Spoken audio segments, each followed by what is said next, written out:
Last time I told you how my mate Sam got me drunk and convinced me to get back into skateboarding at 40 years old. Well, his little scheme worked and I'm completely hooked. But we couldn't do this alone. We had to get our mate Dave Barlow back on board. Now, back in the day, Dave was always the best of us. And this is usually the part of the video where I'd show you epic but grainy VHS footage of him shredding in the early 90s. Unfortunately, I've spent the last week tearing my house apart and I cannot find a single thing. It's lost to history.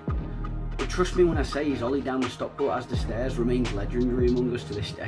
But getting Dave back on a board comes with a catch.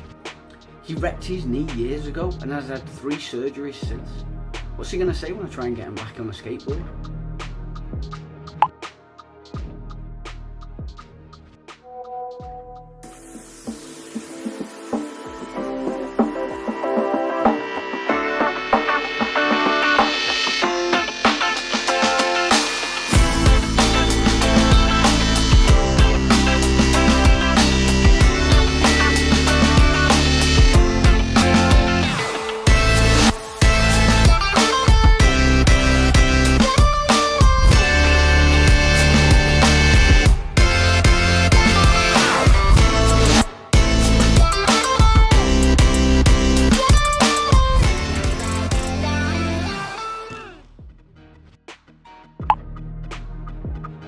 Well, that didn't take much convincing.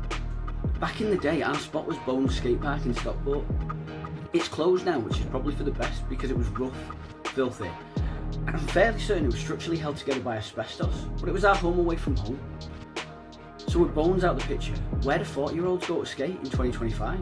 We looked up a place called Greystone Action Sports in Salford. Our jaws hit the floor. This is what a modern skate park looks like apparently. This place is Olympic level. They rent you gear, they've got a bar, they have a literal gourmet chef, and they have coaches to teach you how to skate. It's a universe away from the splinter-filled warehouses of our youth. Dave was sweating it though. I'll let him tell you his fist through his voice notes. Don't hold your breath, Sam. I've got a gammy knee now, you know, and it's been many years. I did try it with a friend, another PT who was into skateboarding I'd say about 5 years ago, and it was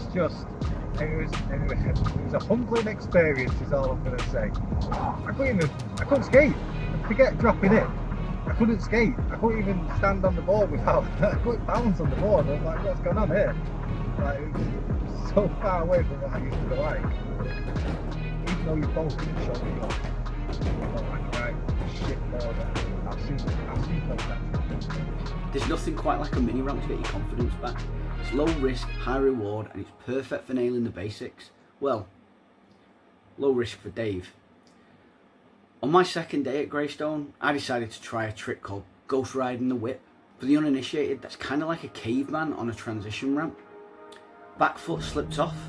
I did the full unintended splits, and all my body weight came crashing down on my knee as it twisted underneath me. I don't have any footage of my actual crash, but here's a video of Sam doing something similar, just way less severe. Along with twisting my knee, I absolutely smashed my head off the ground. Right then and there, my ego died and I became an instant pads and helmet advocate. And you're going to see in future videos how I get the rest of the guys to jump on that train with me. So, an x-ray, a couple of hours in the hospital, and the verdict is pretty severe sprain to my MCL. I'm really lucky that it's not a tear. Thank God Dave's a personal trainer. He hooked me up with a recovery routine to get me back on track, which meant I got a front row seat to getting completely left in the dust by my friends. Within a few days, Dave is pulling out his old favourite tricks like crooked grinds, and Sam is conquering stair sets. I'm just a hype man with a camera and a limp. But after a few consecutive days at Greystone, our bank balances are starting to feel the pain. In retrospect, we definitely should have ordered fewer pints and less gourmet food, but I'm simply not that strong of a person. To save cash, Sam and Dave go to Brookdale and they give that another go. Now that their confidence is up, they actually get a lot more done, but the concrete hadn't got any smoother, and honestly, Greystone had completely spoiled us. We needed outdoor parks that didn't feel like skating on a cheese grater. And this is where I discovered a channel called AM Skateboards. This guy is an absolute lifesaver. He's reviewed almost every single skate park in Greater Manchester. The best part, his reviews actually feel relevant to the regular guys like us. I've put his link down in the description, you should go show him some love.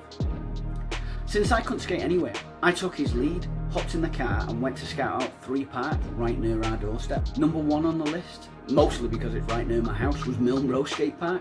It's a lovely clean little park, but the layout is clearly designed for BMXs or much more advanced transition skaters. We could probably find a little corner to play in, but at this stage of our comeback, it's a pass. Number 2 was Coalshaw Green. This place is a little bit of everything. Leaning heavily into flat ground and street obstacles, we actually loved the vibe here. We met some locals, they had music playing, and it felt like a proper community. My knee meant I was stuck filming, but Sam was pushing himself, working on a half cab, as well as fakey shove-its on the bank.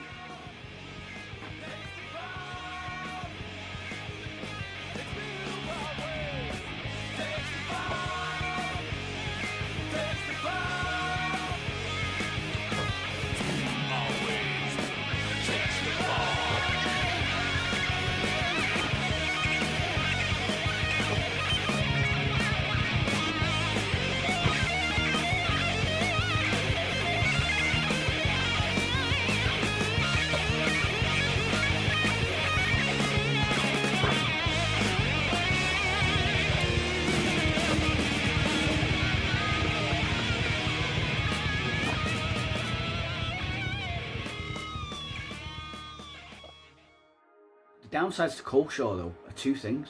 First, surrounded by trees, and that means the ground is constantly blanketed in leaves. It creates this incredibly dodgy, slick surface that coats your wheels and ruins your grip tape.